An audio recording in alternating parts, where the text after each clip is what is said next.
வீடியோக்குள்ளே போகிறதுக்கு முன்னாடி சப்ஸ்கிரைப் பட்டனை கிளிக் பண்ணிக்கோங்க. பக்கத்தில் இருக்கிற அந்த பெல் ஐக்கானை கிளிக் பண்ணி ஆளுங்கிற ஆப்ஷனை கிளிக் பண்ணிக்கோங்க. அப்போ தான் மொபைலுக்கு நோட்டிஃபிகேஷனாக வரும். வெல்கம் டு காரைக்குடி தமிழ் சமையல். இன்றைக்கி நம்ம காரைக்குடி தமிழ் சமையலில் பார்க்க போகிறது என்ன அப்படின்னு பார்த்தீங்கன்னா, வெங்காய சட்னி எப்படி செய்கிறது அப்படின்னு தான் பார்க்க போகிறோம். ரொம்பவே சிம்பிளாக இருக்கும், டைம் சேவிங்காகவும் இருக்கும். வாங்க நம்ம வீடியோக்குள்ளே போய் பார்க்கலாம். இப்போ நான் ஒரு கடாயில் பார்த்தீங்கன்னா 2 ஸ்பூன் அளவுக்கு எண்ணெய் ஊற்றிருக்கேன். எண்ணெய் நல்லா ஹீட் ஆகட்டும். இப்போ நான் இதில் 1 ஸ்பூன் அளவுக்கு உளுந்தம்பருப்பு சேர்த்துக்கிறேன். 1 ஸ்பூன் அளவுக்கு கடலைப்பருப்பு சேர்த்துக்கிறேன். இதை நம்ம பொன்னிறத்துக்கு நல்லா வறுத்துக்கலாம்.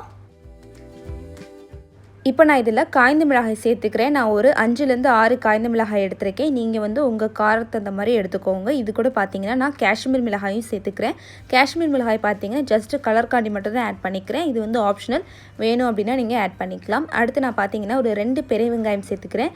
சேர்த்துட்டு இப்போ நம்ம வெங்காயத்தை நல்லா வதக்கிக்கலாம்.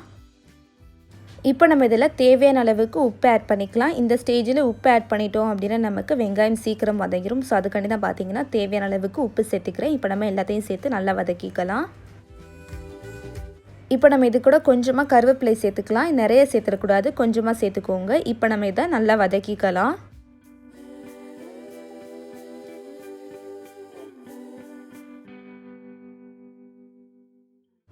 இப்போ நம்ம வெங்காயம் எல்லாத்தையுமே சேர்த்து நல்லா வதக்கியாச்சு. இப்போ நம்ம இதை ஒரு 5 மினிட்ஸ்க்கு ஆற வச்சுக்கலாம். இப்போ நமக்கு நல்லாவே ஆறிடுச்சு. இப்போ நான் ஒரு மிக்சர் ஜாரில் சேர்த்துருக்கேன். இப்போ நம்ம இதை கிரைண்ட் பண்ணிட்டு வந்துடலாம். இப்போ நம்ம கிரைண்ட் பண்ணியாச்சு. அவ்வளோதான், ரொம்பவே சிம்பிளான வெங்காய சட்னி ரெடி ஆயிடுச்சு. அவ்வளோ டேஸ்ட்டாக இருக்கும், இட்லிக்கும் சரி தோசைக்கும் சரி. ஸோ மறக்காமல் நீங்கள் இதை வீட்டில் ட்ரை பண்ணி பாருங்கள். இது கூட பார்த்தீங்கன்னா சின்ன வெங்காயம் சேர்த்திங்கன்னா இன்னும் டேஸ்ட்டாக இருக்கும். ஸோ கண்டிப்பாக மறக்காமல் நீங்கள் இதை வீட்டில் ட்ரை பண்ணி பாருங்கள். ட்ரை பண்ணி பார்த்துட்டு எப்படி இருந்துச்சு அப்படின்னு சொல்லிட்டு என்னோட கமெண்ட்ஸில் ஷேர் பண்ணிக்கோங்க. இதுக்கு முன்னாடி நம்ம சேனலில் பார்த்தீங்கன்னா நிறையவே சட்னி வெரைட்டிஸ் வீடியோ போட்டிருக்கேன். உங்களுக்கு நான் டிஸ்கிரிப்ஷன் பாக்ஸில் லிங்க் கொடுக்குறேன், செக் பண்ணி பார்த்துக்கோங்க. இந்த வீடியோ பிடிச்சிருந்தா லைக் பண்ணுங்கள். மறக்காமல் ஃபேஸ்புக், வாட்ஸ்அப்லேயும் ஷேர் பண்ணிக்கோங்க.